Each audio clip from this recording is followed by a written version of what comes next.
রহস্য কখনো আলোতে জন্মায় না, রহস্য জন্ম নেয় অন্ধকারে আর অপেক্ষা করে কারো না কারো সত্য খুঁজে বের করার জন্য। অন্ধকারে ঢাকা শহর, নীরব সাক্ষী দেয়াল, আর এমন কিছু প্রশ্ন যার উত্তর খুঁজে বের করে আনতে পারে একজনই, সত্যান্বেষী ব্যোমকেশ বক্সী। আপনিও যদি ব্যোমকেশ বক্সীর সত্যান্বেষণ ভালোবাসেন, যদি রহস্যের গন্ধ আপনার শিরায় রোমাঞ্চ নিয়ে আসে, তাহলে আপনি একদম সঠিক জায়গাতেই এসেছেন। আমাদের চ্যানেল যদি আপনি প্রথমবারের জন্য শোনেন, তাহলে এক্ষুনি কিন্তু আমাদের চ্যানেলটিকে সাবস্ক্রাইব করুন এবং পাশে থাকা বেল আইকনে ক্লিক করে নোটিফিকেশন অন করে নিন, যাতে নতুন গল্প এলে সবার আগে আপনি জানতে পারেন।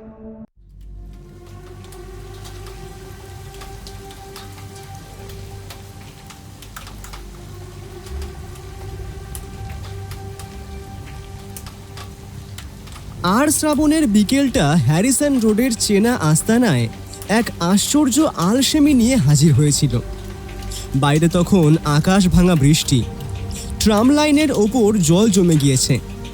আমি জানলার ধারে ইজি চেয়ারে বসে একটা সস্তা ম্যাগাজিনে মন দেওয়ার চেষ্টা করছিলাম, আর ব্যোমকেশ ঘরের এক কোণে বসে নিবিষ্ট মনে তার প্রিয় গোল্ড ফ্লেক সিগারেটে টান দিচ্ছিল।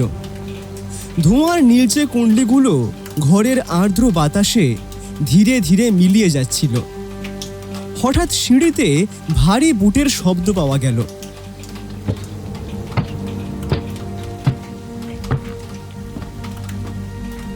একটু পরেই দরজা ঠেলে ঘরে ঢুকলেন একজন বৃদ্ধ ভদ্রলোক।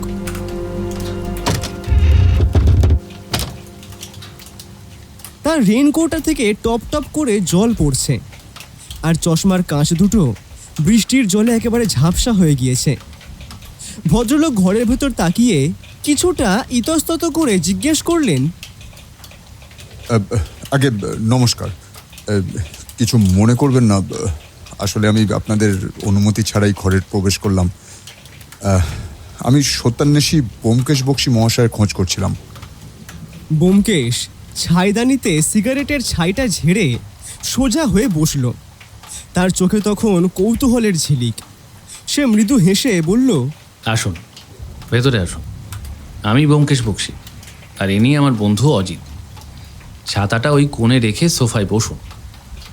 এই দুর্যোগে হ্যারিসন রোডের সত্যান্বেষীর খোঁজ যখন করেছেন, তখন বোঝাই যাচ্ছে জল অনেক দূর গড়িয়েছে। তা আপনার পরিচয়? ভদ্রলোক সোফায় বসে একটা দীর্ঘশ্বাস ফেলে পকেট থেকে একটা রুমাল বের করে চশমাটা মুছলেন। তারপর বললেন, আগে আমার নাম অনাদি রঞ্জন সরকার। আমি পেশায় একজন আইনজীবী। এই উত্তর কলকাতার বনিদি চৌধুরী পরিবারের বহু বছরের পারিবারিক উকিল আমি। আসলে আজ এক মহা সমস্যায় পড়ে আপনার দরজায় আসতে বাধ্য হলাম।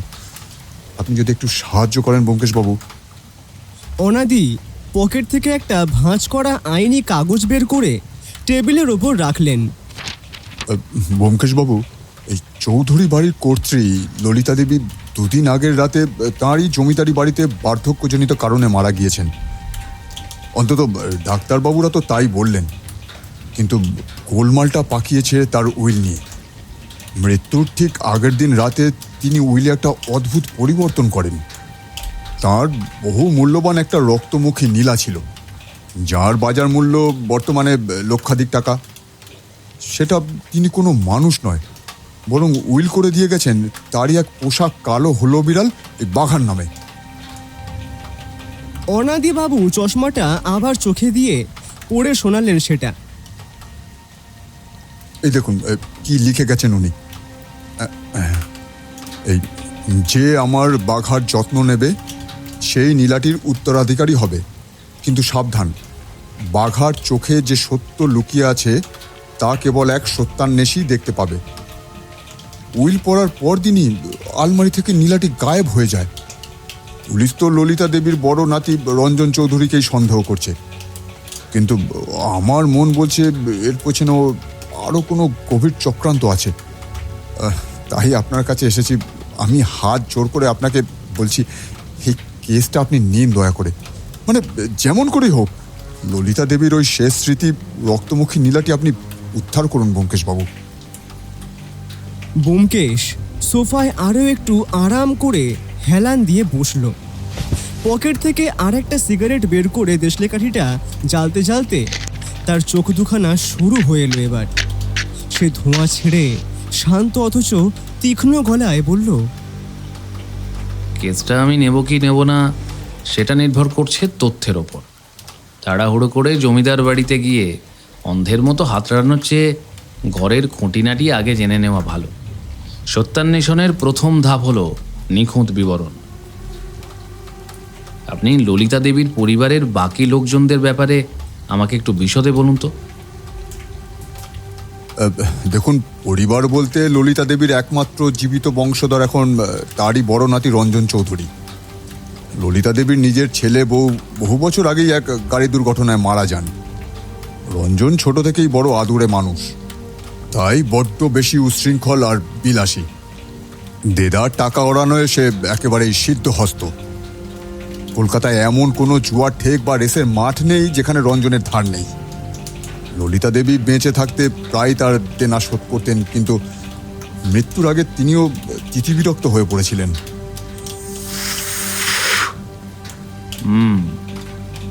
উইলে তাহলে রঞ্জনের জন্য কিছুই রাখা হয়নি? আগে না, তবে উইলের আদি খসড়ায় রঞ্জনের জন্য কিছু থাকার কথা থাকলেও ললিতা দেবী শেষ রাতে যে নতুন উইল তৈরি করেন তাতে রঞ্জনকে পুরোপুরি বঞ্চিত করা হয়েছে। সবটাই ওই বেড়াল আর তার তদারককারীর জন্যই রাখা। আচ্ছা, ওই বাড়িতে কারা থাকে? আগে থাকে বলতে ওই মনোরমা নামে একটি মেয়ে থাকে। তিনি ললিতা দেবীর এক দূর সম্পর্কের ভাগ্নী। তার মা বাবা মারা যাওয়ার পর ললিতা দেবী তাকে আশ্রয় দেন। মেয়েটি বড্ড শান্ত কিন্তু মুখ চোরা। গত 5 বছর ধরে ললিতা দেবীর ছায়ার মতো সেবা করছে সে। পিসিমার কোন সময় কোন ওষুধ লাগবে, কখন দুধ খাবেন, কখন খাবার খাবেন, সবকিছুই তার একদম নখদর্পণেই ছিল। ললিতা দেবীর হঠাৎ এরকম হার্ট অ্যাটাক হওয়ার পেছনে কোনো কারণ থাকতে পারে? মানে আগে কি তার কোনো হৃদরোগ ছিল? আসলে অজিতবাবু, ওনার বয়স তো প্রায় 80-র ওপর হয়েছিল, তাই হার্ট কিছুটা দুর্বল ছিল। তবে ডাক্তারবাবু নিয়মিত পরীক্ষা করতেন। তবে মৃত্যুর আগের দিন বিকেল পর্যন্ত তিনি কিন্তু যথেষ্ট সুস্থ ছিলেন। আমার সাথে উইলের বিষয়ে কথাও বললেন, কিন্তু মাঝরাতে হঠাৎ কি যে হলো। ব্যোমকেশ এবার উঠে দাঁড়ালো। জানলার বাইরে বৃষ্টির বেগ এখন আরও বেড়েছে। সে কোটটা গায়ে চড়াতে চড়াতে বলল, অদ্ভুত উইল, নিখোঁজ নীলা, এক বিলাসী ঋণী নাতি আর এক অতি বিশ্বস্ত সেবিকা। পাশা খেলার ছকটা মন্দ নয় অনাদিবাবু। চলুন এবার অকুস্থলে গিয়ে বাঘার চোখের সত্যটা সচক্ষে দেখে আসা যাক। অজিত, ছাতাটা নাও তো।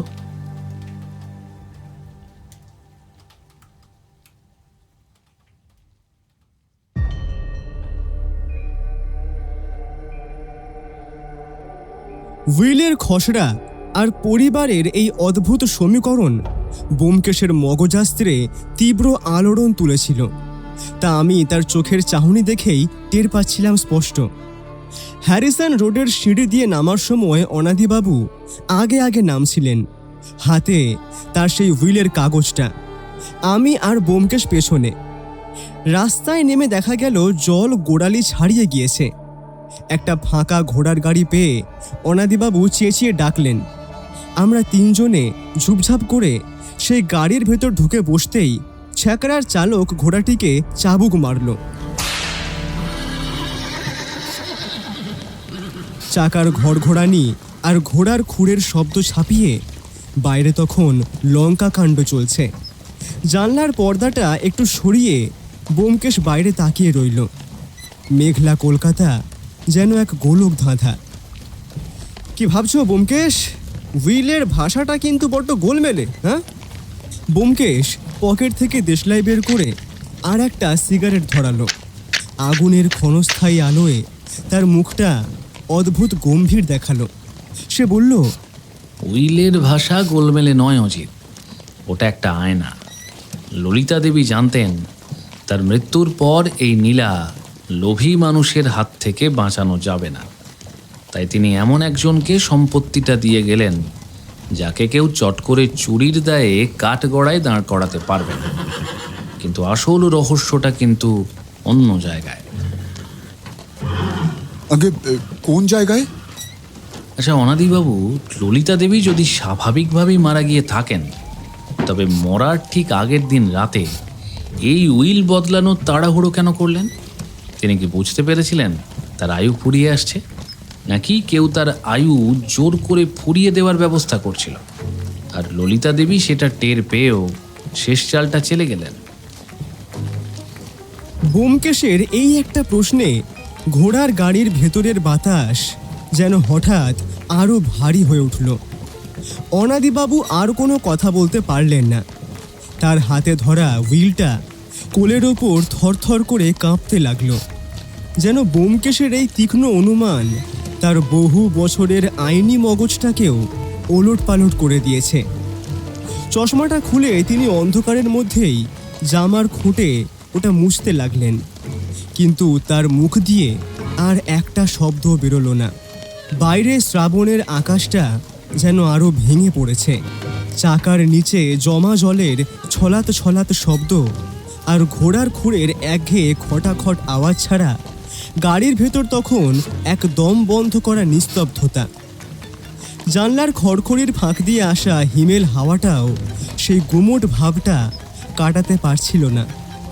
ব্যোমকেশের সিগারেটের ডগাটা অন্ধকারের বুকে একটা লাল বিন্দুর মতো জ্বলছে আর নিভছে। সেই মৃদু আলোয় তার মুখের কঠিন রেখাগুলো যতবার স্পষ্ট হচ্ছিল, আমার বুকের ভেতর চোরের মতো একটা চেনা ভয় ততবার মোচড় দিয়ে উঠছিল। ব্যোমকেশ, তুমি কি বলতে চাইছো যে ললিতা দেবীকে খুন করা হয়েছে?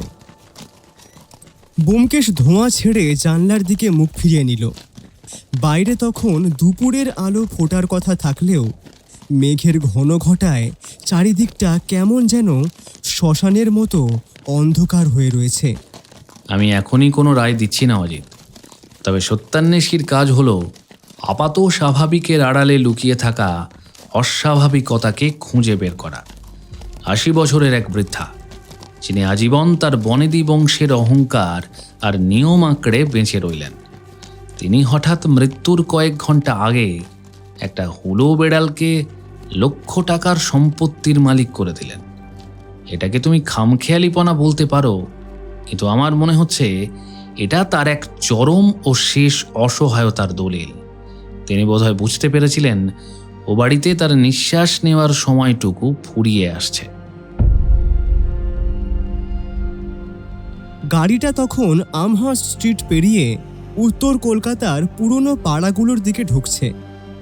রাস্তার দুই পাশে নোনা ধরা দেওয়াল, খড়খড়ি দেওয়া বড় বড় জানলা আর জীর্ণ থামওয়ালা অট্টালিকাগুলো দুপুরের আবছা আলোয় যেন কোনো এক আদিম রহস্যের সাক্ষী হয়ে দাঁড়িয়ে রয়েছে।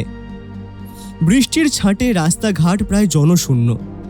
মিনিট 15 পর গাড়িটা এসে থামল সুকিয়া স্ট্রিটের এক অন্ধকার গলির মুখে, যেখানে মাথা উঁচু করে দাঁড়িয়ে আছে চৌধুরী পরিবারের সেই লরিয়াল স্টাইল বিশাল জমিদার বাড়ি।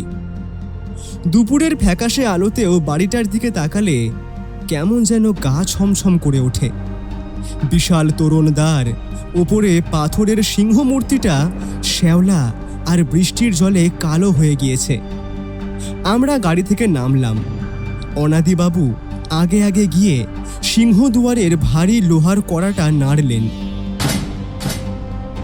সেই শব্দটা দুপুরের নিঝুম বাতাসে কেমন যেন একটা গম্ভীর প্রতিধ্বনি তৈরি করল। কিছুক্ষণ পরে একটা পাল্লা একটুখানি খুলে গেল। দরজার ওই পাশে যে মেয়েটি দাঁড়িয়েছিল তাকে দেখে চট করে চেনা যায় না।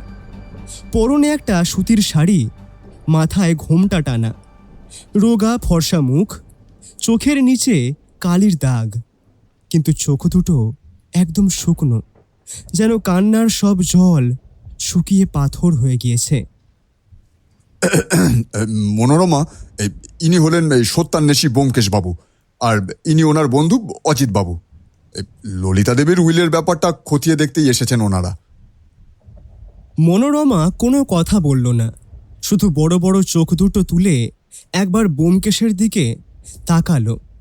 সেই চাহনিতে ভয়ের চেয়েও এক অদ্ভুত ঠান্ডা নির্লিপ্ততা জড়ানো ছিল। সে একপাশে সরে দাঁড়িয়ে আমাদেরকে ভেতরে ঢোকার পথ করে দিল।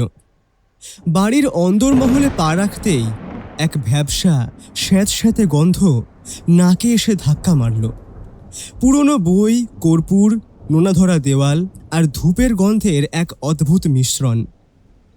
বসার ঘরের সিলিংটা আকাশ ছোঁয়া, উপরে একটা প্রকাণ্ড ঝাড়বাতি ধুলো মাখানো অবস্থায় ঝুলছে। দিনের আলোতেও ঘরের কোণগুলো অন্ধকারে ঢাকা। ব্যোমকেশ বসার ঘরের ঠিক মাঝখানটায় গিয়ে দাঁড়ালো। তার হাতের লাঠিটার ওপর ভর দিয়ে সে চারপাশটা এমনভাবে দেখতে লাগলো তার সাথে কথা বলছে। মনোরমা দেবী, ললিতা দেবী মারা যাওয়ার দিন দুপুরে শেষ কি খেয়েছিলেন? আর সেই বিকেলে তার পোষা বেড়াল বাঘার আচরণ কেমন ছিল? মনোরমা একটু থমকে গেল। তার হাতের আঙুলগুলো শাড়ির আঁচলটা শক্ত করে চেপে ধরল। পিসিমা দুপুরে সামান্য একটু ওল সেদ্ধ আর ভাত খেয়েছিলেন ব্যোমকেশবাবু। তার শরীরটা কয়েকদিন ধরেই ম্যাজ ম্যাজ করছিল। আর বাঘা তো পিসিমায়ের পায়ের কাছেই কুণ্ডলি পাকিয়ে শুয়ে থাকতো। কিন্তু সেদিন বিকেল থেকে বিড়ালটা কেমন যেন পাগল হয়ে উঠেছিল। কেবলই ঘরের মেঝেটা নখ দিয়ে আঁচড়াচ্ছিল আর ললিতা দেবীর খাটের তলায় ঢুকে অদ্ভুত আওয়াজ করছিল। আমি ভেবেছিলাম গরমের জন্য হয়তো। দুপুরে কলকাতার পারদ চড়েনি মনোরমা দেবী, বৃষ্টি হচ্ছিল। ব্যোমকেশ তাকে মাঝপথেই থামিয়ে দিল। তার তীক্ষ্ণ চোখ দুটো তখন ঘরের কোণে রাখা একটা নিচু টি টেবিলের ওপর গিয়ে স্থির হয়েছে। সেখানে একটা রূপোর বাটি পড়ে রয়েছে, তাতে বাঘার খাওয়ার জন্য দেওয়া ভাত আর দুধের অবশিষ্টাংশ শুকিয়ে কালচে হয়ে জমে গিয়েছে।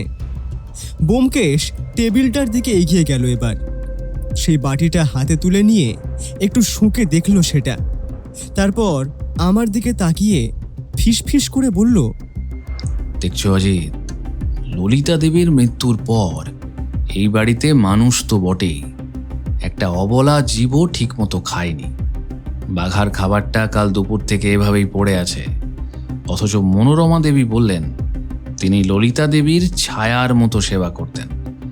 তবে ললিতা দেবীর সব থেকে প্রিয় পাত্রটির এই দশা কেন? আমি কিছু বলার আগেই ওপরের কাঠের সিঁড়িতে ধূপধাপ ভারী বুটের আওয়াজ পাওয়া গেল।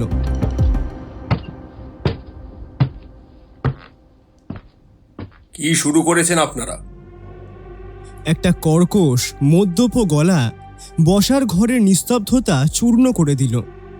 আমরা তাকিয়ে দেখলাম সিঁড়ির মুখে দাঁড়িয়ে আছে রঞ্জন চৌধুরী। চোখে মুখে জমিদারি রক্তের উগ্রতা আর রাতের নেশার ঘোর স্পষ্ট। পরনে সিল্কের একটা কুঁচকানো পাঞ্জাবি, হাতে জ্বলন্ত সিগারেট। ব্যোমকেশ এতটুকুও বিচলিত হলো না। সে শান্ত কিন্তু বরফের মতো শীতল চোখে রঞ্জনের দিকে তাকিয়ে বলল, বাবু, ললিতা দেবীর মৃত্যুর পর এই বাড়ির বাতাসটা বড় বেশি ভারী হয়ে উঠেছে। আপনারা শোক প্রকাশের চেয়ে নীলাটার খোঁজ করতে বেশি ব্যস্ত। সত্যান্বেষীর কাজ চোর ধরা নয়, সত্যের মুখ থেকে মুখোশটা টেনে খোলা। আর এই দুপুরবেলাতেই চৌধুরী বাড়ির সেই সত্যটা বেরিয়ে আসবে। রঞ্জন চৌধুরী কিছু একটা বলতে গিয়েও ব্যোমকেশের চোখের সেই চিতার মতো চাহনি দেখে থমকে গেল। তারপর একটা অবজ্ঞান হাসি হাসার চেষ্টা করল সে, কিন্তু ব্যোমকেশের চোখের সেই চিতার মতো চাহনি দেখে তার গলার স্বর আটকে গেল।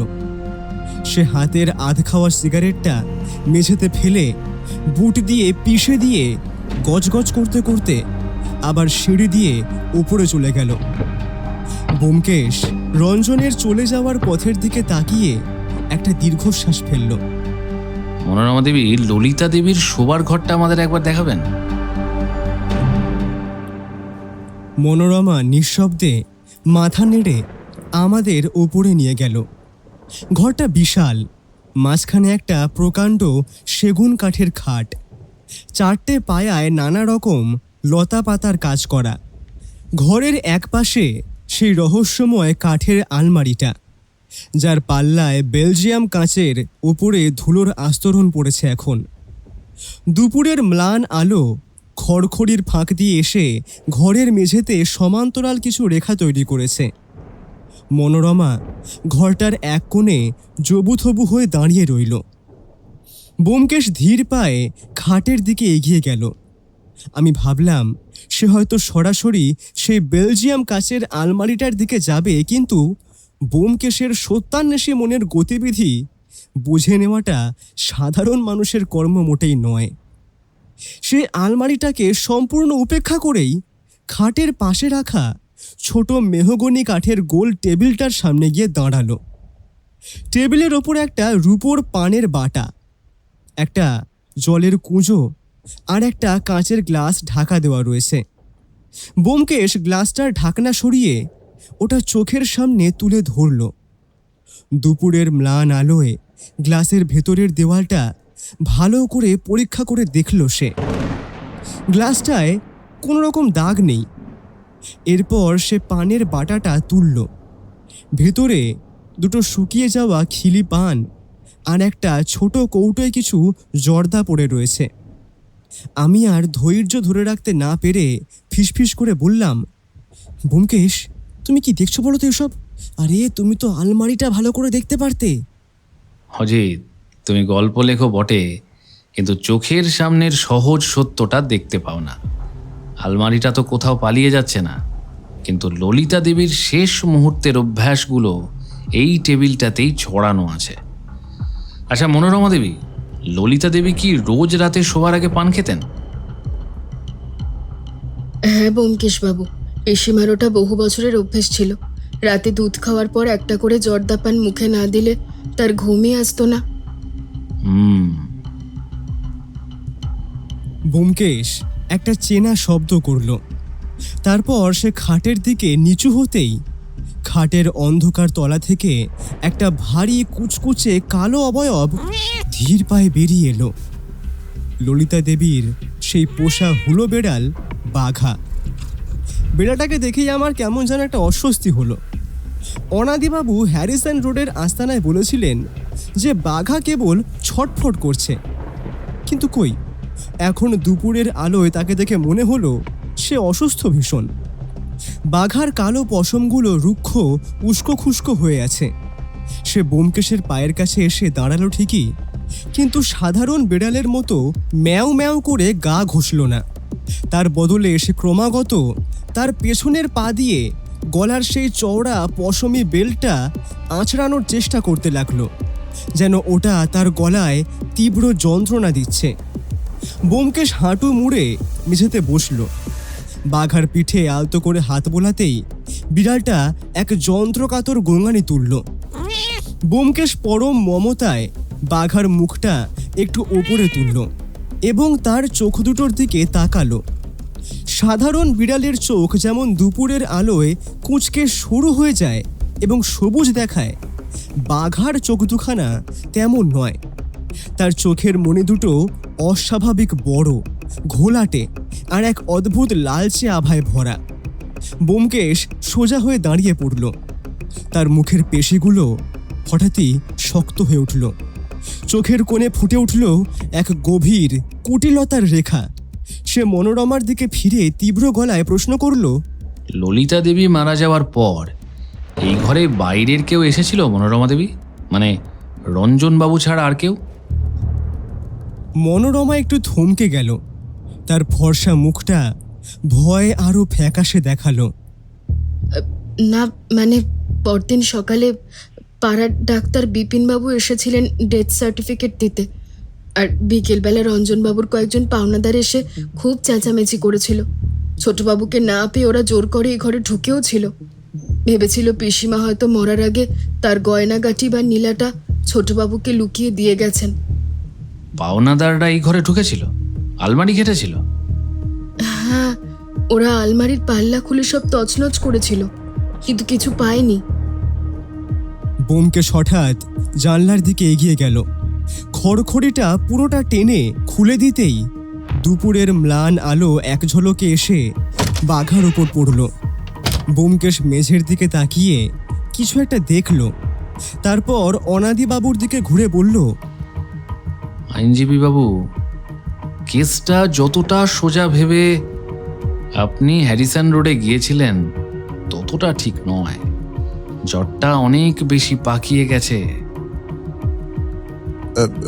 আগে কেন ব্যোমকেশ বাবু?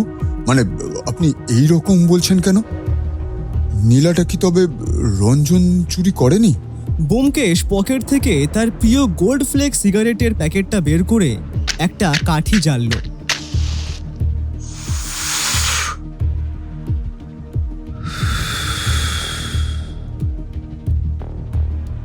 যে নীলাটা সরিয়েছে আর ললিতা দেবীর এই হঠাৎ মৃত্যুর পেছনে যার হাত আছে, এই দুই সত্তা এক নাও হতে পারে অনাদিবাবু। চোর হয়তো নীলাটা খুঁজে পায়নি, আর অন্য কেউ হয়তো নীলাটার কথা না ভেবে ললিতা দেবীর জীবন প্রদীপ নেভানোর নেপথ্যে কাজ করছিল। ললিতা দেবী যদি শেষ রাতে উইলে ওই ধাঁধাটা লিখে গিয়ে থাকেন, তবে তিনি শুধু চোরের দিকে ইঙ্গিত করেননি, তিনি নিজের শারীরিক অবস্থার এই আকস্মিক অবনতির কারণটাও আঁচ করতে পেরেছিলেন। এখানে একটা সম্পূর্ণ অন্য সমীকরণ তৈরি হচ্ছে। কি সমীকরণ ব্যোমকেশ? বাঘার চোখের এই লালচে ভাব আর নিচের বাটিতে কাল দুপুর থেকে অমনভাবে খাবার পড়ে থাকা, এটার সাথে উইলের কোনো সম্পর্ক নেই অজিত। ললিতা দেবীর শরীরে কেবল স্বাভাবিক বার্ধক্যই খেলা করেনি, তার এই আকস্মিক শরীর খারাপের উৎস অন্য কোথাও। আমাদের এই আলমারির রহস্যভেদ করার আগে এই বাড়ির রান্নাঘর আর ললিতা দেবীর রোজকার ওষুধের প্রেসক্রিপশনটা দেখতে হবে। কেসটা এখনই খোলসা হচ্ছে না, বরং আরও জটিল হয়ে গেল। আমি অনাদিবাবুর মুখের দিকে তাকালাম। ব্যোমকেশের কথা শুনে অনাদিবাবু কপালে হাত দিয়ে একটা সোফায় বসে পড়লেন। দুপুরের ম্লান আলোয় ঘরের গুমোট ভাবটা যেন আরও বেড়ে গেল। আমি ব্যোমকেশের দিকে তাকিয়ে বললাম, তাহলে এখন কি করবে ব্যোমকেশ? রান্নাঘরে যাবে? হ্যাঁ, তবে তার আগে মনোরমা দেবীকে একটা প্রশ্ন করা দরকার। মনোরমা দেবী, ললিতা দেবী মারা যাওয়ার রাতে অস্বাভাবিক কিছু ঘটেছিল কি? মানে রাতে শোয়ার আগে তার খাওয়া দাওয়ায় কোনো হেরফের হয়েছিল? পিসিমা রাতে রোজকার মতোই শুধু এক গ্লাস গরম দুধ চেয়েছিলেন। আমি রান্নাঘর থেকে দুধ গরম করে তার ঘরে দিয়ে নিজের ঘরে শুতে চলে যাই। সকালে এসে ডাকার পর দেখি উনি আর সাড়া দিচ্ছেন না। তারপর তো ডাক্তারবাবু এসে বললেন হার্ট অ্যাটাক। গরম দুধ? ব্যোমকেশ নিজের মনেই শব্দ দুটো আওড়ালো। তারপর তার তীক্ষ্ণ দৃষ্টি আবার গিয়ে পড়ল খাটের তলা থেকে বেরোনো বাঘার ওপর। বাঘা তখনও অস্থিরভাবে নিজের গলা চুলকাচ্ছে। হঠাৎ ব্যোমকেশ মনোরমার দিকে তাকিয়ে বলল, চলুন আপনার রান্নাঘরটা একবার দেখে আসি। আমরা সবাই মনোরমার পিছু পিছু নিচে নেমে এলাম। লরিয়াল স্টাইলের এই বিশাল বাড়ির রান্নাঘরটি একতলার এক অন্ধকার কোণে অবস্থিত। সেখানে দুপুরের আলো পৌঁছয় না বললেই চলে। একটা টিমটিমে লণ্ঠন জ্বলছিল দেওয়ালে। পুরনো আমলের উনুন, ঝুলকালি মাখা দেওয়াল আর মশলার গন্ধের মধ্যে এক অদ্ভুত স্যাঁতস্যাঁতে ভাব। ব্যোমকেশ রান্নাঘরে ঢুকেই চারপাশটা শিকারি বেড়ালের মতো তদন্ত করতে শুরু করলো। সে উনুনের পাশে রাখা দুধের অ্যালুমিনিয়ামের পাত্রটা তুলে দেখল। পাত্রটা বেশ ধোয়া, তবে তার ঢাকনাটা একপাশে পড়ে রয়েছে। এরপর ব্যোমকেশের চোখে গেল জানলার ধারের একটা কাঠের তাকের ওপর। সেখানে সার দিয়ে নানা রকম চিনে মাটির বয়াম আর ওষুধের শিশি রাখা। ললিতা দেবীর রোজকার গ্যাসের ওষুধ, হজমের ওষুধ সব এখানে সাজানো। ব্যোমকেশ ধীর পায়ে তাকটার সামনে এগিয়ে গেল। একটা একটা করে চিনেমাটির বয়াম আর কৌটো তুলে সেও দেখতে লাগলো। জোয়ানির বয়াম, হজমের মণ্ড আর জর্দা কৌটো ছাড়া সেখানে আর কিছুই বিশেষ চোখে পড়ল না। রান্নাঘরের প্রতিটা কোণ, এমনকি উনুনের ছাইয়ের গাদাও ব্যোমকেশ তার তীক্ষ্ণ দৃষ্টি দিয়ে তল্লাশি করল। কিন্তু সন্দেহজনক কিছুর সন্ধান মিলল না। চক্রান্তকারী অত্যন্ত চতুর। রান্নাঘরে প্রমাণের কোনো স্পষ্ট ছাপ ফেলে রাখেনি। চলো অজিত, আবার ওপরেই ফিরে যাওয়া যাক। আমরা আবার ললিতা দেবীর শোয়ার ঘরে উঠে এলাম। এবার ব্যোমকেশের সমস্ত মনোযোগ গিয়ে স্থির হলো সেই প্রাচীন বেলজিয়াম কাঠের আলমারিটার ওপর। তার চোখ গেল আলমারির দরজার হাতলটার ওপরে। সেখানে একটা সূক্ষ্ম সিল্কের সুতো আটকে আছে। ব্যোমকেশ পকেট থেকে ছোট ম্যাগনিফাইং গ্লাস বের করে ঝুঁকে পড়ে হাতলের ওপর আটকানো সেই সূক্ষ্ম নীলচে সিল্কের সুতোটা নিখুঁতভাবে পরীক্ষা করল। তারপর একটা আঙুল দিয়ে আলতো করে সুতোটা তুলে নিয়ে নিজের পকেটের দেশলাইয়ের বাক্সের ভেতর সযত্নে পুড়ে রাখল। ওর মুখের কোণে ভেসে উঠল এক অচেনা রহস্যময় হাসির ঝিলিক। ঠিক সেই সময় বাঘা আবার আলমারিটার ডান দিকের কোণায় গিয়ে মাথা ঘষছে আর থেকে থেকে গোঙানির মতো শব্দ করছে। ব্যোমকেশ পকেট থেকে তার প্রিয় টর্চ লাইটটা বের করে আলমারির নিচের ফাঁকটায় আলো ফেলল। সেখানে বছরের পর বছর ধরে জমতে থাকা ধুলো আর মাকড়সার জালের আস্তরণ। বাঘার অস্থিরতা তখন দ্বিগুণ বেড়ে গিয়েছে। সে নখ দিয়ে মেঝের কাঠটা আঁচড়ে একটা করুণ বিড় বিড় আওয়াজ করছে। ব্যোমকেশ ধীরে সুস্থে হাঁটু গেড়ে বসে পড়ল মেঝেতে। টর্চের প্রখর আলোটা এক জায়গায় স্থির রেখে অন্য হাতটা বাড়িয়ে সে আলমারির পেছনের কাঠের তক্তা, আলগা প্লাস্টার আর দেওয়ালে আঙুল বুলিয়ে পরীক্ষা করতে লাগলো। দেওয়ালের নোনা ধরা প্লাস্টারের একটা বড় অংশ সেখানে আলগা হয়ে ঝুলছিল। ব্যোমকেশ সাবধানে নিজের পকেট ছুরিটার ডগা দিয়ে দেওয়ালের সেই ইটের খোপে একটু চাপ দিতেই একটা ইটের চাই বেশ অনায়াসে সরে এলো। টর্চের আলো সোজা গিয়ে পড়ল সেই অন্ধকার গোপন গহ্বরের ওপর। ব্যোমকেশ নিপুণ হাতে সেই আলমারির তলার খোপের ভেতর হাত ঢোকালো। ঘরে উপস্থিত আমরা সবাই তখন নিঃশ্বাস বন্ধ করে দাঁড়িয়ে। অনাদিবাবু তো চশমাটা নাকের ওপর থেকে প্রায় খসিয়েই ফেলেছিলেন নীলাটা দেখার অদম্য আশাতে। কিন্তু ব্যোমকেশের হাত যখন খোপের ভেতর থেকে বাইরে এলো, হাতের তালুতে ছিল একটা ছোট কালচে কাঁচের ওষুধ।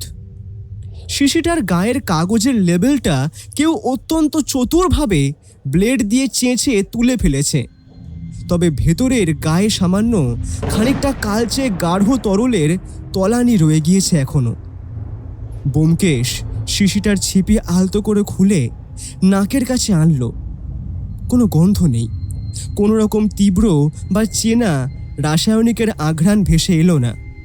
ব্যোমকেশ শান্ত চোখে বেশ কয়েক মুহূর্ত ছিপি খোলা শিশিটার দিকে তাকিয়ে রইল। তারপর ধীরে সুস্থে ছিপিটা আটকে দিয়ে সেটা নিজের কোটের ভেতরের পকেটে সযত্নে পুরে ফেলল। আরে কি পেলেন ব্যোমকেশবাবু? ওটা তো কোনো ওষুধের শিশি মনে হচ্ছে।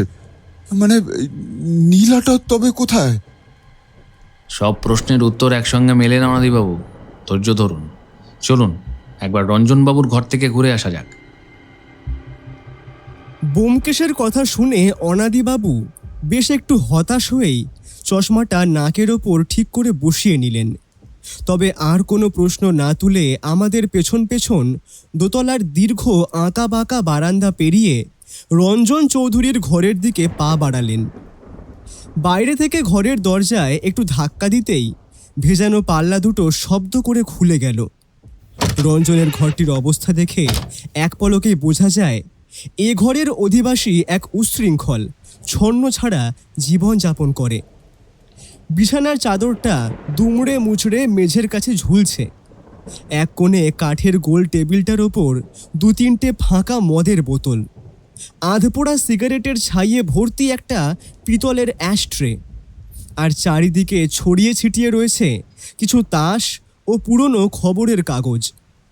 ঘরে গাঢ় ল্যাভেন্ডারের সস্তা পারফিউমের তীব্র গন্ধের সাথে মদের একটা কটু দুর্গন্ধ মিশে বাতাসটাকে বেশ ভারী করে রেখেছে। ব্যোমকেশ ঘরে ঢুকে দরজার কাছে থমকে দাঁড়ালো। সে সোজা কোনো আসবাবপত্র ঘাঁটতে গেল না, বরং ঘরের চার দেওয়ালে ঝুলতে থাকা ছবি, মেঝের গালিচা আর কোণের একটা পুরনো কাঠের ওয়ার্ড্রবের ওপর নিজের তীক্ষ্ণ চোখ দুটো বুলিয়ে নিল। ব্যোমকেশ রান্নাঘরের উনুনের ছাই বা ললিতা দেবীর আলমারির গোপন খোপ থেকে যেমন কিছু বেরিয়ে এসেছে, এখানেও কি তেমন কোনো চুরির সূত্র মিলবে বলে মনে হয়? প্রমাণ অনেক সময় গোপন ফাঁকে থাকে না অজিত, স্পষ্ট মেঝের ওপর ছড়িয়ে থাকে। খালি চোখ জোড়াকে নিরপেক্ষভাবে দেখতে জানতে হয়। ব্যোমকেশ ধীর পায়ে এগিয়ে গেল কোণের সেই কাঠের বিশাল ওয়ার্ড্রবটার দিকে। ওয়ার্ড্রবের দুটো পাল্লাই ছিল অর্ধেক খোলা। ভেতরের কুঁচকানো সিল্কের পাঞ্জাবি, জ্যাকেট আর ধুতিগুলো বাইরে যেন উঁকি মারছিল। ব্যোমকেশ পকেটে হাত পুরে সাবধানে একটা একটা করে ঝুলতে থাকা জামাগুলো দেখতে লাগলো। হঠাৎই একটা হালকা নীলাভ সিল্কের পাঞ্জাবির বাঁ হাতার বোতামের দিকে তার দৃষ্টি আটকে গেল। ব্যোমকেশ পকেট থেকে ছোট টর্চটা বের করে আলো ফেলল। দেখা গেল পাঞ্জাবির বাঁ হাতার একদম শেষ প্রান্তের সূক্ষ্ম সিল্কের সুতো বেশ কিছুটা ছেঁড়া, আর তার 3টে পিতলের বোতামের মধ্যে একটা বোতামের অর্ধেকটা অদ্ভুতভাবে উধাও। পড়ে আছে কেবল একটা ছেঁড়া সুতোর গিঁট। অনাদিবাবু ব্যোমকেশের পিঠের ওপর ঝুঁকে পড়ে হাঁপাতে হাঁপাতে বললেন, কি দেখছেন ব্যোমকেশ বাবু? বোতামটা তো ভাঙা। এতে চুরির প্রমাণের গন্ধ পেলেন? ললিতা দেবীর শোবার ঘরের আলমারির পিতলের আংটায় আটকে থাকা একটা সিল্কের সূক্ষ্ম সুতো আমি একটু আগেই দেখে এসেছি। এই সুতো আর ওই ছেঁড়া বোতামের গিট দুটো যে একই সুতোর গাঁথনি তা বুঝতে আমার বেশি সময় লাগেনি অনাদিবাবু। কথাটা শেষ হতে না হতেই সিঁড়িতে আবার সেই ভারী ধূপধাপ বুটের আওয়াজ পাওয়া গেল। রঞ্জন চৌধুরী এক হাতে অর্ধেক খালি মদের গ্লাস আর অন্য হাতে জ্বলন্ত সিগারেট নিয়ে দোতলার দরজার মুখে এসে দাঁড়ালো। তার চোখ দুটো রক্তবর্ণ, চেহারায় জমিদারি ক্ষোভ আর ভয়ের এক অদ্ভুত মিশ্রণ। কি শুরু করেছেন আপনারা? ঠাকুমার ঘর তছনছ করে মন ভরেনি? এখন আমার শোয়ার ঘরে ঢুকে তল্লাশি চালাচ্ছেন? আপনারা কি আমায় চোর ভাবছেন? ব্যোমকেশ শান্তভাবে ঘুরে দাঁড়িয়ে রঞ্জনের চোখে চোখ রাখল। তার চেহারার সেই ধীর স্থির ভাবটা রঞ্জনের উগ্রতাকে মুহূর্তে যেন নিস্তেজ করে দিল। ব্যোমকেশ খুব মৃদু অথচ চাবুকের মতো বরফের শীতল গলায় বলল, আপনাকে চোর ভাবছি না রঞ্জনবাবু, তবে আপনি যে ললিতা দেবীর আলমারিতে হাত দিয়েছিলেন তা স্পষ্ট সাক্ষ্য দিচ্ছে আপনার এই সিল্কের পাঞ্জাবি। রঞ্জনের হাতের মদের গ্লাসটা থরথর করে কেঁপে উঠল। সে হাঁপাতে হাঁপাতে ছাইয়ের মতো ফ্যাকাশে মুখে তোতলাতে লাগলো। না না, আমি কোনো চুরি করিনি। আমি তো শুধু দেনার টাকা চাইতে ঠাকুমার আলমারির খোপে নীলার বাক্সটা বের করেছিলাম। কিন্তু বিশ্বাস করুন ব্যোমকেশ বাবু, আলমারির গোপন লকার খুলে বাক্সে হাত দিয়ে দেখি বাক্সটা একদম খালি। নীলা আমি পাইনি, নীলা আগেই উধাও হয়ে গিয়েছিল। ধন্যবাদ রঞ্জনবাবু, অন্তত এটুকু স্বীকার করে নেওয়ার জন্য যে ললিতা দেবী মারা যাওয়ার ঠিক পরপরই নীলাটি হাতানোর চক্রান্ত আপনার মাথায় খেলেছিল। চলো অজিত, আজকের মতো এখানের কাজ শেষ। ব্যোমকেশ বাবু, কি বুঝছেন বলুন তো? নীলাটা গেল কোথায়? রঞ্জন বাবুর কথা শুনে তো মনে হচ্ছে উনি নীলাটা চুরি করেননি। তাহলে চুরিটা করলো কে? ব্যোমকেশ অত্যন্ত ধীর স্থির পায়ে এগিয়ে গিয়ে জানলার পাশে দাঁড়ালো। কোটের ভেতরের পকেট থেকে সিগারেটের প্যাকেট বের করে ধোঁয়া ছাড়তে ছাড়তে মুচকি হেসে বলল, অনাদিবাবু, রঞ্জনবাবু যে চুরি করেননি সেটা কিন্তু আমি একবারও বলিনি। তিনি চুরি করতে পেরে ওঠেননি, যেটা তার নিজের মুখ থেকেই আপনি একটু আগে শুনলেন। অপরাধের ইচ্ছা আর অপরাধ সংঘটিত করার সুযোগ, দুটোর পার্থক্য বোঝাটা খুব জরুরি। ব্যোমকেশ, রহস্যের 3টে সুতো আমরা আজ হাতে পেয়ে গেছি অনাদিবাবু। প্রথমত, বাঘার অদ্ভুত অস্থিরতা প্রমাণ করে যে ঘটনাটি একদমই সাধারণ নয়। দ্বিতীয়ত, আলমারির গোপন খোপে পাওয়া ওই কালচে বিষের শিশি প্রমাণ করে যে ললিতা দেবীর মৃত্যু বার্ধক্যজনিত স্বাভাবিক হার্ট অ্যাটাক মোটেই নয়। আর তৃতীয়ত, রঞ্জনবাবুর এই ছেঁড়া বোতাম আমাদেরকে জানিয়ে দিল যে তিনি পৌঁছবার আগেই নীলাটি বাক্সের ভেতর থেকে অন্য কারো হাতে চালান হয়ে গিয়েছে। কার হাতে ব্যোমকেশ বাবু? মানে সেই আসল খুনি আর চোর কে? ধৈর্য ধরুন অনাদিবাবু, গাছ থেকে ফল পাকা পর্যন্ত যেমন অপেক্ষা করতে হয়, সত্যান্বেষণেও তাড়াহুড়ো করলে চলে না। চুরি আর খুনের ছকটা কিন্তু যে বা যারা সাজিয়েছে তারা যথেষ্ট ধূর্ত, তবে সত্যান্বেষীর চোখ এড়িয়ে নিখুঁত অপরাধ বেশি দিন বাঁচে না। চলো অজিত, সুকিয়া স্ট্রিটের এই থমথমে পরিবেশ থেকে আপাতত বিদায় নেওয়া যাক। আমরা দোতলা থেকে নিচে বিশাল বসার ঘরে নেমে এলাম। একতলার তোরণ দ্বারে তখন লালবাজারের পুলিশ এসে পৌঁছেছে।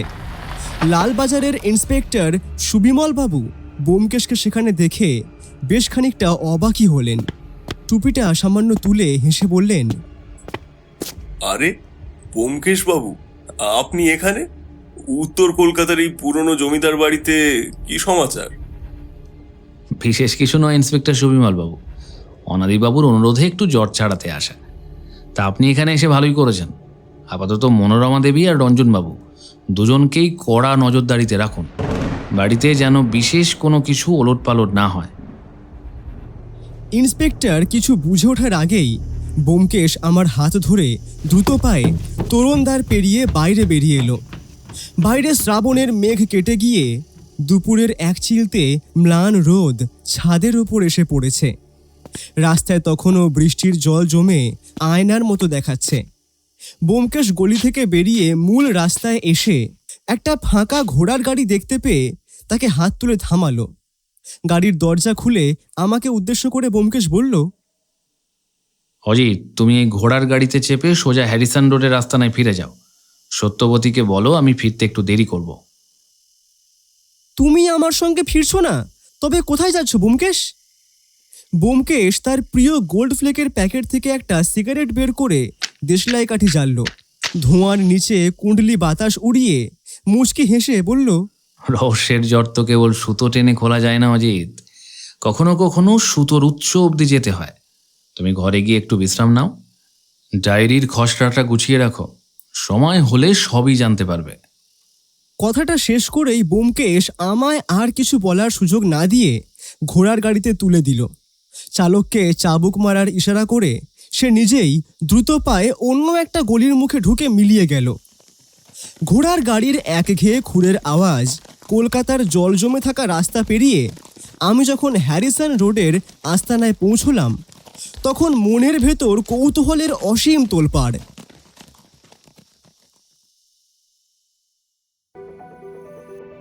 হ্যালো দর্শক বন্ধুরা, গল্পের মাঝে আপনাদের বিরক্ত করার জন্য আমি ক্ষমা চেয়ে নিচ্ছি।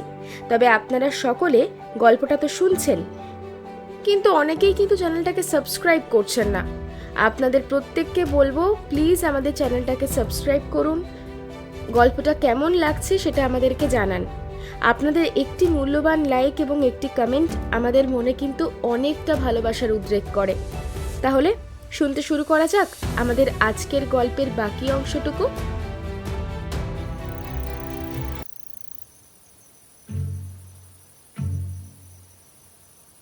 সত্যবতী গরম চা আর মুড়ি দিয়ে গেল বটে, কিন্তু আমার চোখ বারবার গিয়ে আটকে যাচ্ছিল দেওয়াল ঘড়ির কাঁটায়।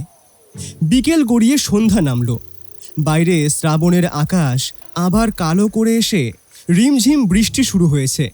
ঘড়ির কাঁটা যখন প্রায় 3টা ঘন্টা পার করে 7টার ঘর ছুঁই ছুঁই করছে, ঠিক তখনই সিঁড়িতে পরিচিত চটিজোড়ার শব্দ পাওয়া গেল।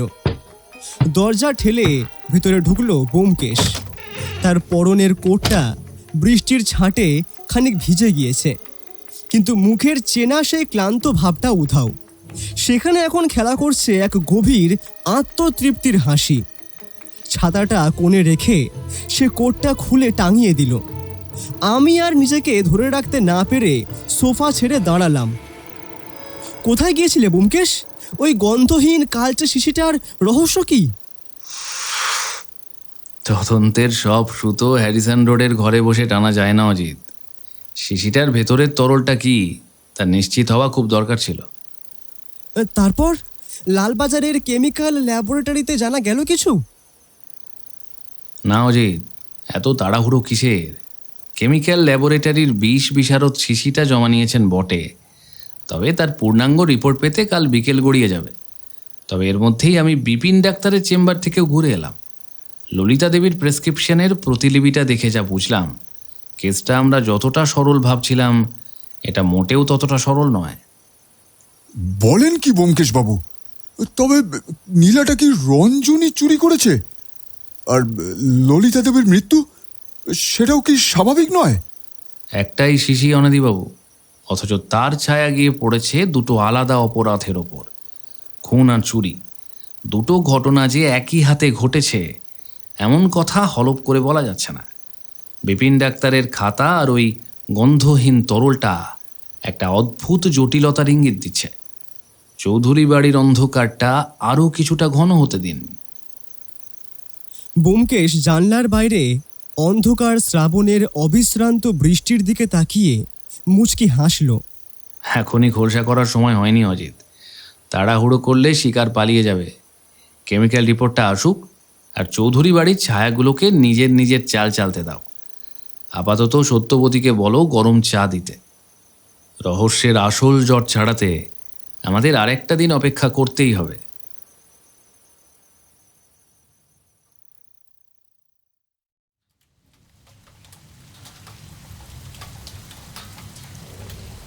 পরদিন বিকেলবেলা বাইরে শ্রাবণের মেঘলা আকাশ ভেঙে এক নাগাড়ে ঝিঁঝি বৃষ্টি পড়েই চলেছে। হ্যারিসন রোডের আমাদের সেই 3 তলার ঘরে তখন এক থমথমে নিস্তব্ধতা। অনাদিবাবু সেই দুপুর থেকে ছটফট করছেন এসে, আর আমি মেঝের ওপর পায়চারি করতে করতে ডায়েরির পাতা উল্টাচ্ছি। একমাত্র ব্যোমকেশকে দেখলেই মনে হবে না যে দুনিয়ার কোনো তাড়াহুড়ো তার মধ্যে আছে বলে। সে ইজি চেয়ারে গা হেলিয়ে চোখ বন্ধ করে রবীন্দ্রনাথের একখানা কাব্যগ্রন্থের পাতা উল্টাচ্ছিল। ঠিক বিকেল 4:30 সময় সিঁড়িতে ভারী বুটের পরিচিত আওয়াজ পাওয়া গেল। দরজা ঠেলে ভিতরে ঢুকলেন লালবাজারের স্পেশাল ব্রাঞ্চের অফিসার সুবিমল বাবু। গায়ে তার বৃষ্টি ভেজা ওয়াটারপ্রুফ কোট, হাতে একটা লাল গালা দিয়ে সিল করা সরকারি খাম। সুবিমল বাবু টুপিটা খুলে টেবিলের ওপর রেখে লম্বা শ্বাস ফেলে বললেন, ব্যোমকেশ বাবু, ল্যাবরেটরির প্রধান কেমিস্ট নিজেই রিপোর্টটা তৈরি করেছেন।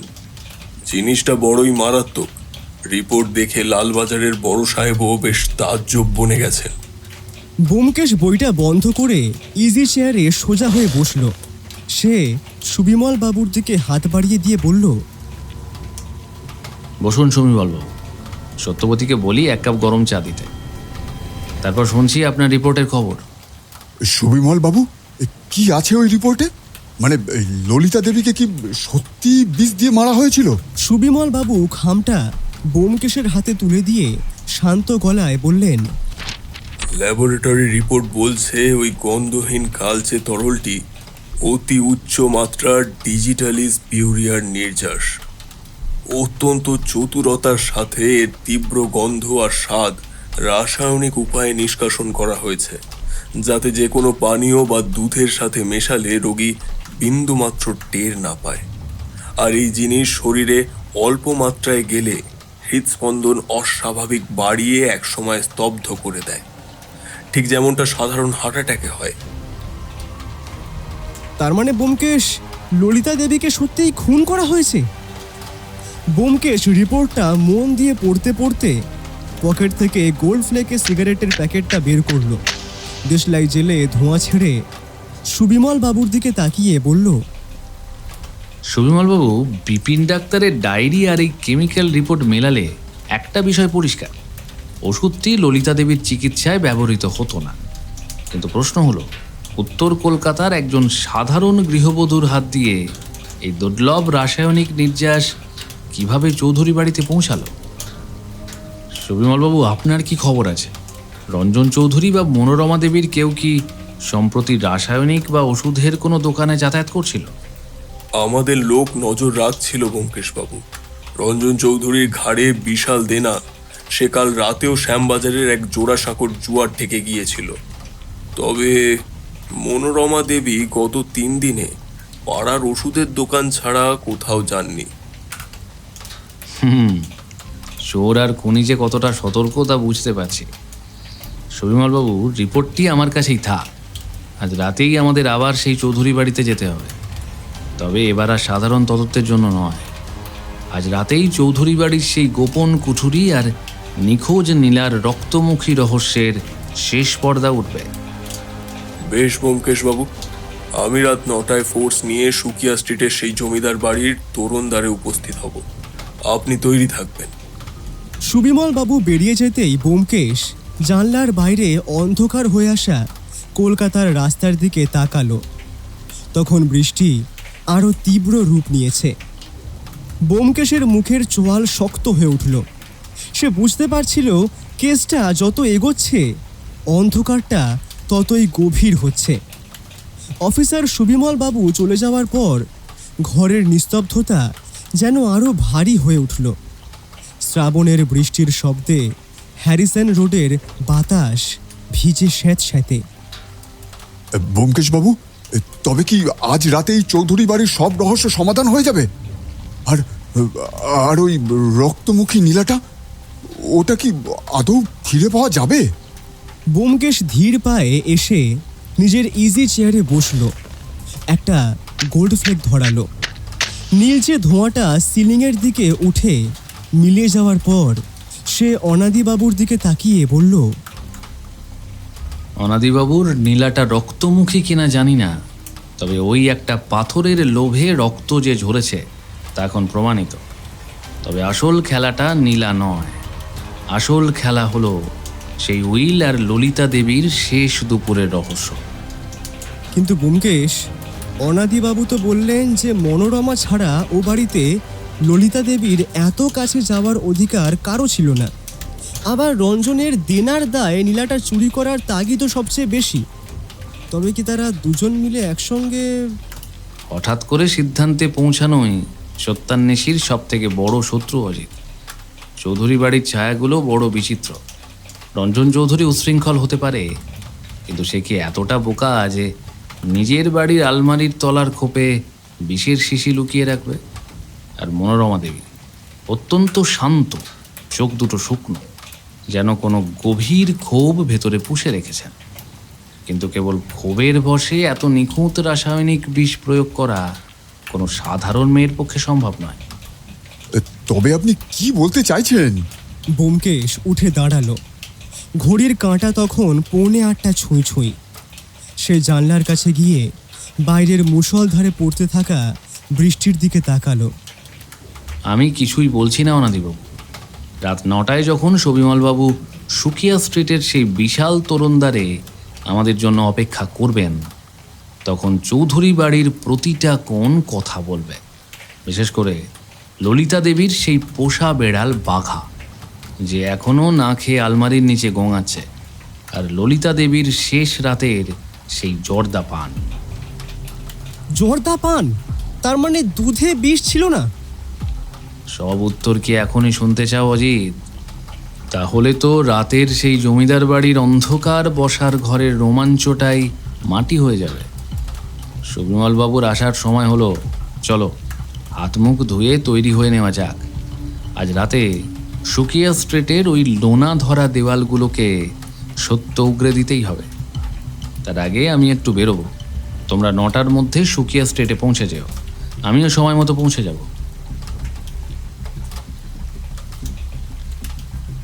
অনাদিবাবু আর কিছু বলার সুযোগ পেলেন না।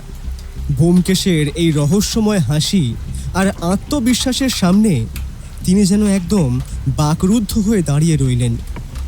আমি পকেটের ফাউন্টেন পেনটা আবার খাপের ভেতর আটকে ডায়েরিটা বন্ধ করতে করতে বললাম, বেশ, তাহলে তুমি এখন যাচ্ছ কোথায় ব্যোমকেশ? এই বৃষ্টির মধ্যে হুট করে কোথায় যাওয়া হচ্ছে শুনি? কোথায় আর যাব অজিত? সুকিয়া স্ট্রিটের মোড়ের পুরনো দোকানগুলোর বাতাস একটু শুঁকে আসতে হবে।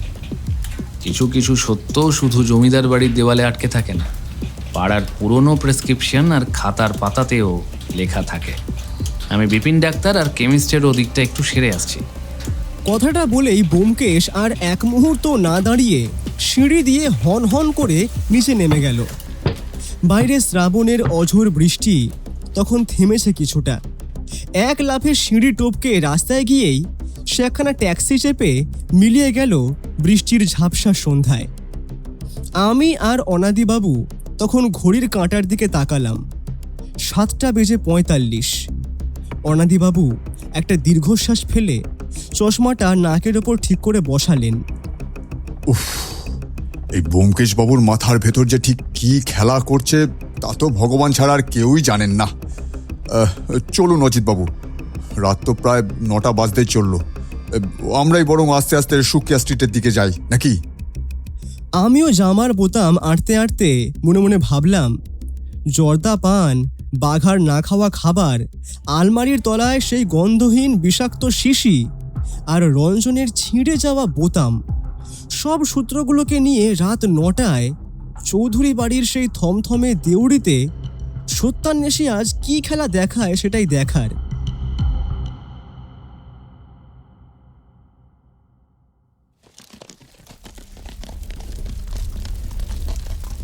রাত তখন 9:15। বাইরে শ্রাবণের মুষলধারে বৃষ্টিতে সুকিয়া স্ট্রিটের সরু গলিগুলো প্রায় হাঁটু সমান জলে ভেসে গিয়েছে। ল্যাম্পপোস্টের হলুদ আলো বৃষ্টির ধারাপাতে ঝাপসা। আমরা দুজনে কোটের কলার উঁচিয়ে একখানা পুরনো বন্ধ ঘোড়ার গাড়িতে চেপে এসে নামলাম চৌধুরী বাড়ির বিশাল জীর্ণ তোরণদ্বারে। তোরণদ্বারের ঠিক নিচে রেইনকোট গায়ে ছাতা মাথায় দাঁড়িয়েছিলেন স্পেশাল ব্রাঞ্চের ইন্সপেক্টর সুবিমল বাবু। পেছনে 4 জন কড়া চেহারার সশস্ত্র কনস্টেবল। কিছুক্ষণের মধ্যে ব্যোমকেশও ট্যাক্সি নিয়ে সুকিয়া স্ট্রিটে পৌঁছলো। ব্যোমকেশ গাড়ি থেকে নেমে সুবিমল বাবুর কাঁধে হাত রেখে ধীর অথচ দৃঢ় গলায় বলল, সুবিমল বাবু, পুলিশ যেন এই বিশাল আকার জমিদার বাড়িটা চারদিক থেকে এমনভাবে ঘিরে ফেলে যাতে পাখির একটা পালকও না গলতে পারে। সুবিমল বাবু মাথা নেড়ে টর্চের আলো জেলে কনস্টেবলদের ইশারা করলেন। আমরা সবাই ভারী বুটের শব্দ তুলে একতলার সেই বিশাল থমথমে বসার ঘরে প্রবেশ করলাম।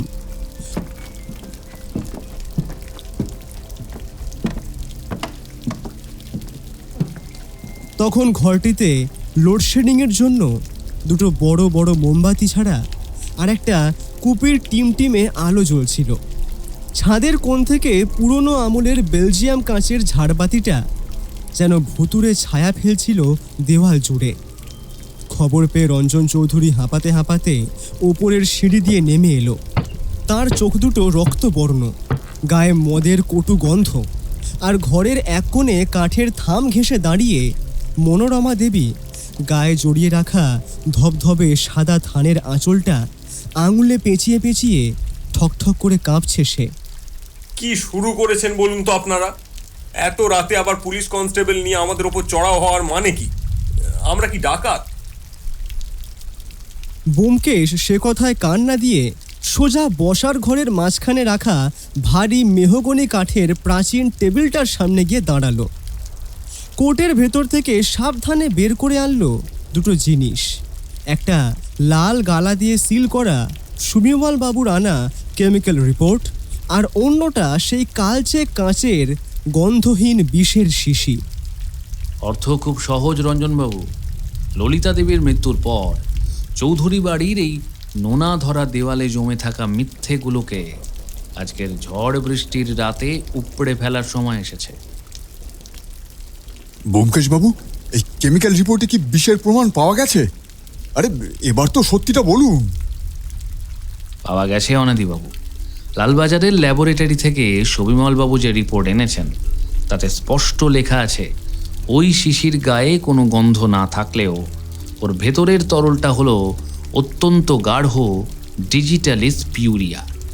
উচ্চমাত্রায় শরীরের ভেতর গেলে মানুষের হৃৎপিণ্ড ক্ষণে ক্ষণে থমকে গিয়ে একসময় স্তব্ধ হয়ে যায়, আর বাহ্যিকভাবে মনে হয় সাধারণ হার্ট অ্যাটাক। রঞ্জন চৌধুরী সঙ্গে সঙ্গে মনোরমার দিকে এক পা এগিয়ে চিৎকার করে উঠল। আমি আগেই জানতাম ঠাকুমার সেবা করার ভান করে এই ছোট জাতের মেয়েটাই ঠাকুমাকে মেরেছে। ঠাকুমার গয়না আর উইলের লোভ ওর অনেক দিনের। নিজের গায়ের ওপর থেকে কাদা সরাতে অন্যের ওপর তড়িঘড়ি দোষ চাপাবেন না রঞ্জনবাবু। আপনি রঞ্জন চৌধুরী উশৃঙ্খল ও দেনায় ডুবে থাকা লোক হতে পারেন, কিন্তু এই বিষ আপনি আনেননি। কারণ শহরের কোনো ল্যাবরেটরিতে এই বৈজ্ঞানিক উপায়ে গন্ধহীন ডিজিটালিস তৈরি হয় তা জানা বা জোগাড় করার মতো মেধা আপনার নেই। রঞ্জন মুখ হাঁ করে থমকে গেল। ব্যোমকেশ এবার ঘুরল মনোরমা দেবীর দিকে।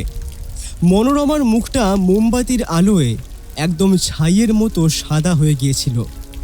ব্যোমকেশ মনোরমার ঠিক সামনে গিয়ে দাঁড়িয়ে তার চোখে চোখ রাখল। সারা ঘরে এক মুহূর্তের জন্য নেমে এলো নিস্তব্ধতা। মনোরমা ফ্যাকাশে মুখে বলল, আপনি একই বলছেন ব্যোমকেশ বাবু? আমি পিসিমার সেবা করতাম। সেটাই তো আপনার সুযোগ ছিল মনোরমা দেবী। ব্যোমকেশ পকেট থেকে ডিজিটালিসের শিশিটা বের করে টেবিলের ওপর রাখল।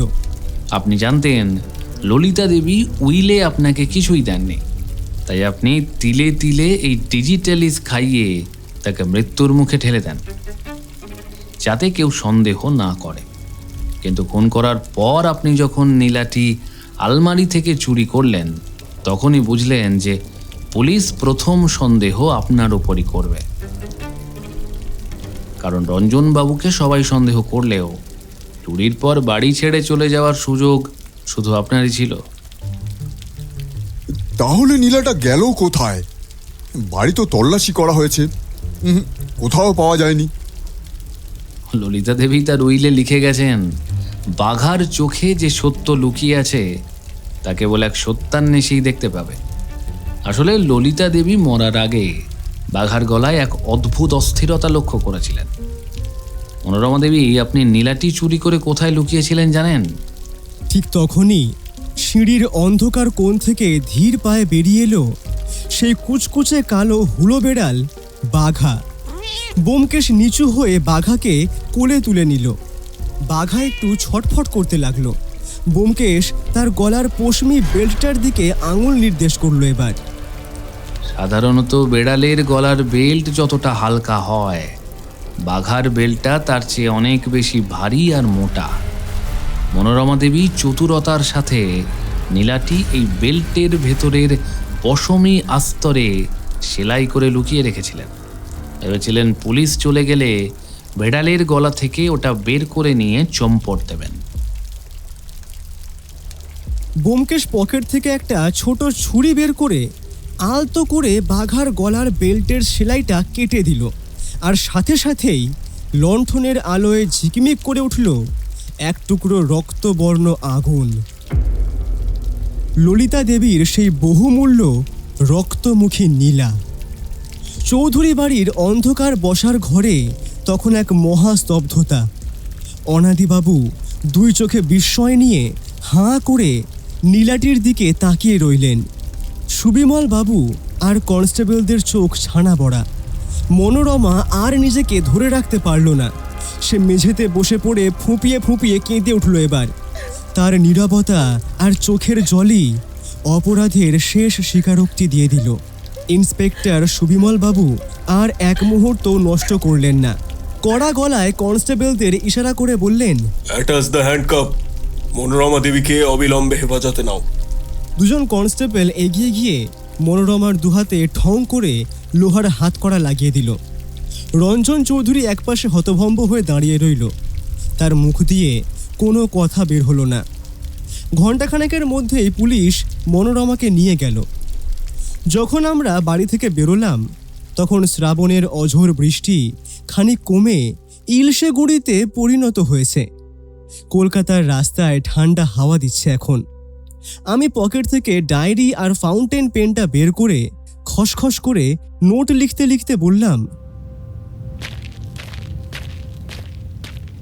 তাড়াতাড়ি পা চালাও ব্যোমকেশ, রাস্তায় একখানা ট্যাক্সি ধরা দরকার।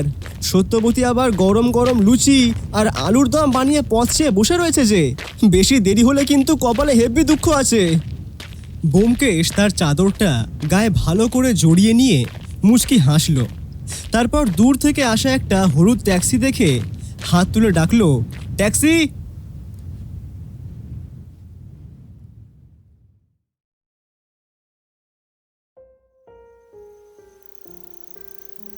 হ্যারিসন রোডের বাড়িতে পৌঁছে হাত মুখ ধুয়ে আরাম করে বসতেই সত্যবতী ধোঁয়া ওঠা গরম চা আর লুচি আলুর দম এনে হাজির করলো সামনে। ঝড়ের রাতের পর হ্যারিসন রোডের এই বসার ঘরটা যেন হঠাৎই খুব শান্ত আর আরামদায়ক ঠেকছিল। চায় একটা বড় চুমুক দিয়ে আমি আর নিজেকে সামলাতে পারলাম না। ব্যোমকেশের দিকে তাকিয়ে ব্যাকুল হয়ে শুধলাম, আচ্ছা সব তো বুঝলাম ব্যোমকেশ, কিন্তু তুমি যখন আজ বিকেলে 3 ঘন্টার জন্য হাওয়া হয়ে গিয়েছিলে তখন বিপিন ডাক্তারের চেম্বারে ঠিক কি ঘটেছিল?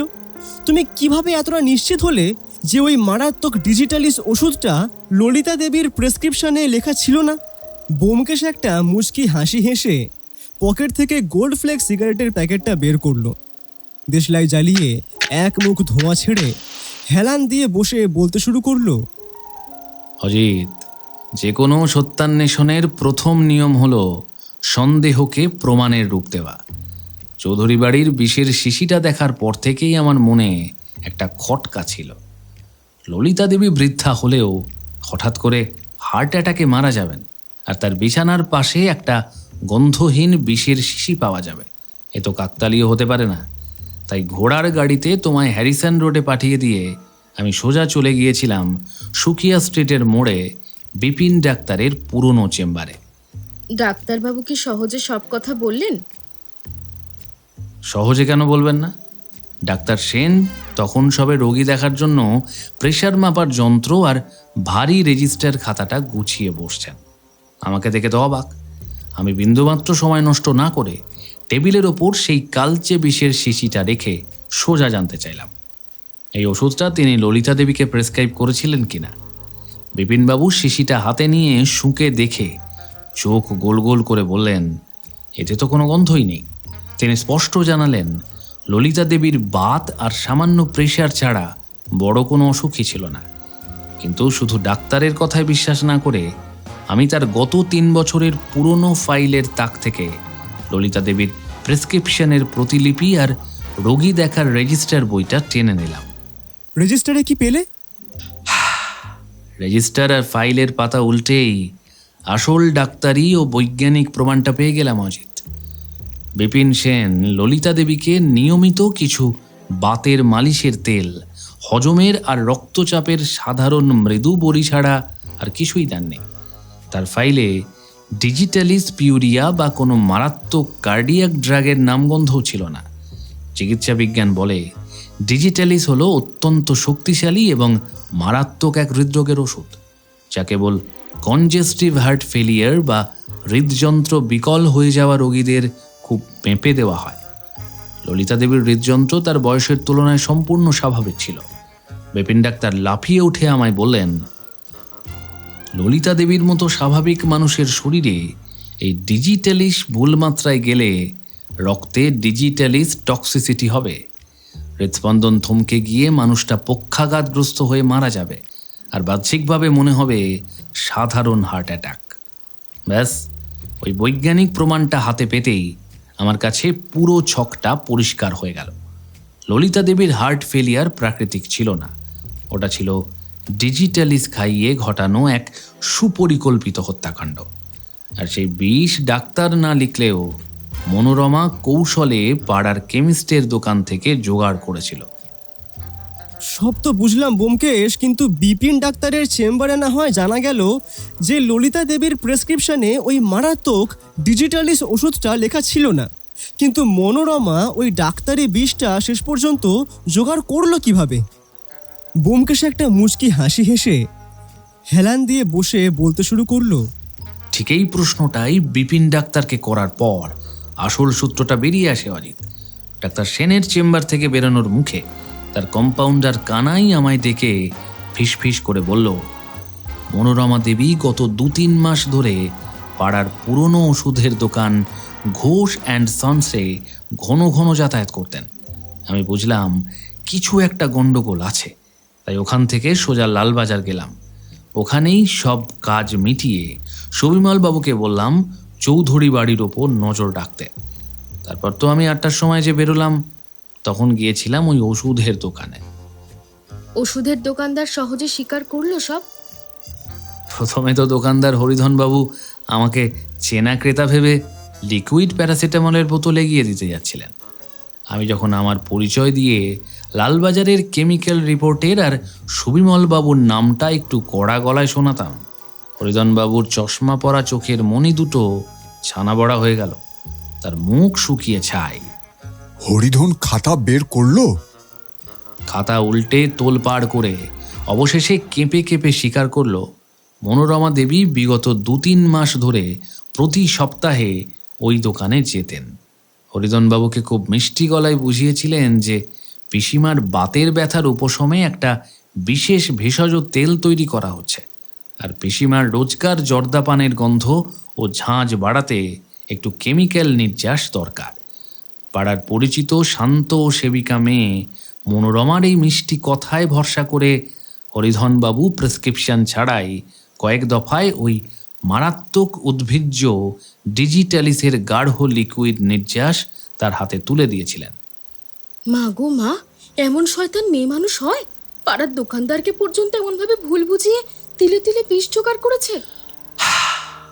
মনোরমা জানত গৃহস্থ বাড়ির কাজের মেয়ে বা সাধারণ কেউ এলে এমন রাসায়নিক কেমিক্যালের খোঁজে গেলে ধরা পড়ে যাবে, তাই পিসিমার সেবা করার ভান আর বাতের ব্যথার টনিকের অলেজি বানিয়ে অত্যন্ত ঠান্ডা মাথায় সুপরিকল্পিতভাবে বিষটা জোগাড় করেছিল।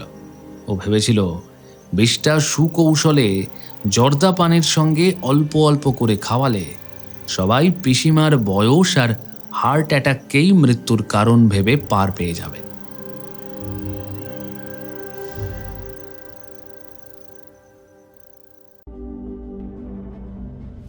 সব রহস্যের সমাধান হয় না, কিছু রহস্য বেঁচে থাকে পরবর্তী গল্পের জন্য। আজকের মতো ব্যোমকেশ বিদায় নিল, কিন্তু শহরের অন্ধকার জানে এই শেষ নয়, কারণ যেখানে রহস্য আছে সেখানে ফিরে আসবেই সত্যান্বেষী ব্যোমকেশ বক্সী। ভিডিওটি যদি আপনার ভালো লেগে থাকে তাহলে লাইক করুন, আর তার সঙ্গে হাইপ দিতে ভুলবেন না। এখনও পর্যন্ত যদি আমাদের চ্যানেলটিকে সাবস্ক্রাইব না করে থাকেন তাহলে এই রকমই আরও রহস্য রোমাঞ্চ গল্প শুনতে এক্ষুনি আমাদের চ্যানেলটি সাবস্ক্রাইব করুন, আর পাশে থাকা বেল আইকনে ক্লিক করে নোটিফিকেশন অন করে নিতে কিন্তু ভুলবেন না। খুব তাড়াতাড়ি আমরা আবার ফিরছি নতুন গল্প নিয়ে।